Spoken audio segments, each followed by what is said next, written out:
ശബരിമലയുടെ വിശുദ്ധിയെയും ഭക്തരുടെ വിശ്വാസത്തെയും വെല്ലുവിളിച്ചുകൊണ്ട് ദേവസ്വം ബോർഡിൻ്റെ തണലിൽ നടന്ന വമ്പൻ അഴിമതിയുടെ ചുരുളഴിയുകയാണ്.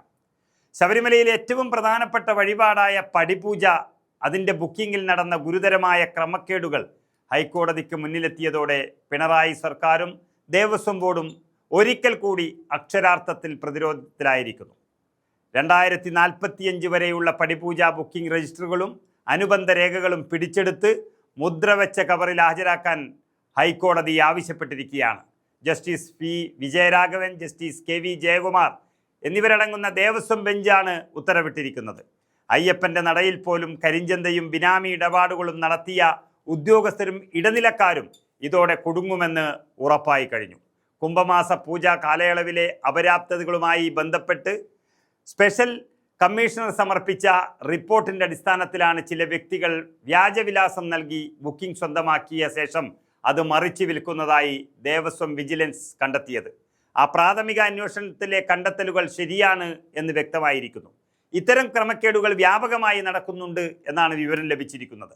പടിപൂജയുടെ ബുക്കിങ്ങിൻ്റെ വിശ്വാസ്യതയിൽ സംശയമുണ്ടെന്ന് കോടതി പറയുകയും ചെയ്തു. ബുക്കിംഗ് വ്യാപകമായി ദുരുപയോഗം ചെയ്യപ്പെടുന്നുണ്ടെന്നും അടുത്ത 2 വർഷത്തെ പടിപൂജയുടെ ബുക്കിംഗ് അത് പ്രസിദ്ധീകരിക്കണമെന്നും കോടതി വ്യക്തമാക്കിയിരിക്കുന്നു. ശബരിമലയിലെ വിശേഷാൽ ചടങ്ങായ പടിപൂജ വഴിപാട് അനുവദിക്കുന്നതിൽ ഉൾപ്പെടെ അഴിമതിയും ക്രമക്കേടുകളും നടന്നിട്ടുണ്ട് എന്ന വിജിലൻസ് ആൻഡ് ആൻറ്റി കറപ്ഷൻ ബ്യൂറോയുടെ ഇൻ്റലിജൻസ് വിഭാഗത്തിൻ്റെ റിപ്പോർട്ടിന് പിന്നാലെയാണ് വിഷയം കോടതി പരിഗണിച്ചത്. പടിപൂജ ഉൾപ്പെടെ വഴിപാടുകളുമായി ബന്ധപ്പെട്ട് ദേവസ്വം ബോർഡ് ജീവനക്കാരുടെ ഭാഗത്തു നിന്ന് വഴിവിട്ട ഇടപാടുകൾ ഉണ്ടായിട്ടുണ്ട് എന്നായിരുന്നു റിപ്പോർട്ട്.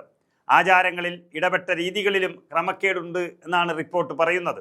ശബരിമലയിലെ 18 തരം പൂജകൾ, 39 തരം വഴിപാടുകൾ എന്നിവ പരാമർശിച്ചുകൊണ്ടാണ് വിജിലൻസ് റിപ്പോർട്ട് നൽകിയത്. തിരുവിതാംകൂർ ദേവസ്വം ബോർഡ് ജീവനക്കാരുടെയും അവരുടെ ഏജന്റുമാരുടെയും ഒത്താശയോടുകൂടി ക്ഷേത്രവുമായി വ്യാപക ക്രമക്കേടുകൾ നടക്കുന്നു എന്നാണ് കണ്ടെത്തിയിരിക്കുന്നത്. ഇവ തടയാൻ സുസ്ഥിരവും കൃത്യവുമായ ഒരു നടപടി സ്വീകരിക്കണമെന്ന് ഇന്റലിജൻസ് മുന്നറിയിപ്പും നൽകിക്കഴിഞ്ഞു. ശബരിമലയിലെ പ്രധാന വഴിപാടുകളിലൊന്നായ പടിപൂജയ്ക്ക് 2040 ഏപ്രിൽ വരെ ബുക്കിംഗ് പൂർത്തിയായിരിക്കുന്നു. പടിപൂജ വഴിപാടിന് 1,37,900 രൂപയാണ് അവിടെ ഈടാക്കുന്നത്.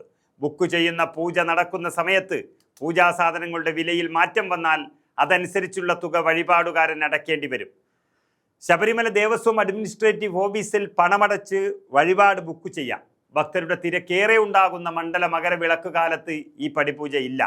മകരവിളക്കിന് ശേഷം 4 ദിവസവും മാസപൂജാവേളയിലുമാണ് പടിപൂജ ആകെ നടത്താറുള്ളത്.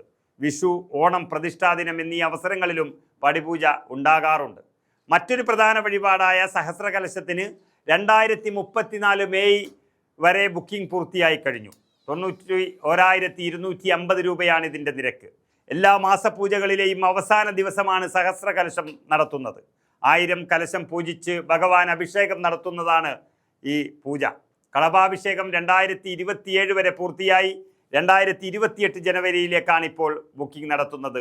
38,000 രൂപയെ ഏറെയാണ് അതിൻ്റെ ചിലവ്. തന്ത്രിയുടെ മുഖ്യ കാർമ്മികത്വത്തിൽ കിഴക്കേ മണ്ഡപത്തിൽ പൂജിച്ച ശേഷം മേളത്തിൻ്റെ അകമ്പടിയോടെ ക്ഷേത്രത്തിന് പ്രദക്ഷിണമായി വന്ന് ഉച്ചപൂജയുടെ സ്നാന സമയത്ത് ഭഗവാന് അഭിഷേകം ചെയ്യും. നേരിട്ട് ബുക്ക് ചെയ്യുന്ന ഈ വഴിപാടുകൾക്കൊന്നും ഓൺലൈൻ ബുക്കിംഗ് സംവിധാനമില്ല. പിന്നീട് നിരക്ക് വർധനവുണ്ടായാൽ അത്രയും തുക അടയ്ക്കേണ്ടി വരും. ഇതിൽ നിന്നും നമുക്കൊന്ന് മനസ്സിലാക്കാം, ശബരിമലയിലെ ആചാരങ്ങളെ തകർക്കാൻ മുൻകൈയെടുത്ത CPM-നും ഇടതുപക്ഷത്തിനും ഇത് തിരിച്ചടികളുടെ കാലമാണ്.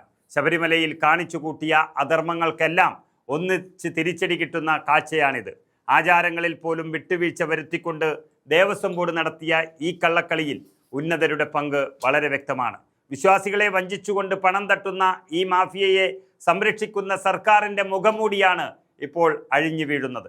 കോടതിയുടെ ശക്തമായ ഇടപെടലിലൂടെ വരും ദിവസങ്ങളിൽ കൂടുതൽ വിവരങ്ങൾ പുറത്തു വരുമെന്നും ശബരിമലയെ തകർക്കാൻ ശ്രമിച്ചവർക്കിതൊരു വലിയ പ്രഹരമാകുമെന്നും ഉറപ്പാണ്.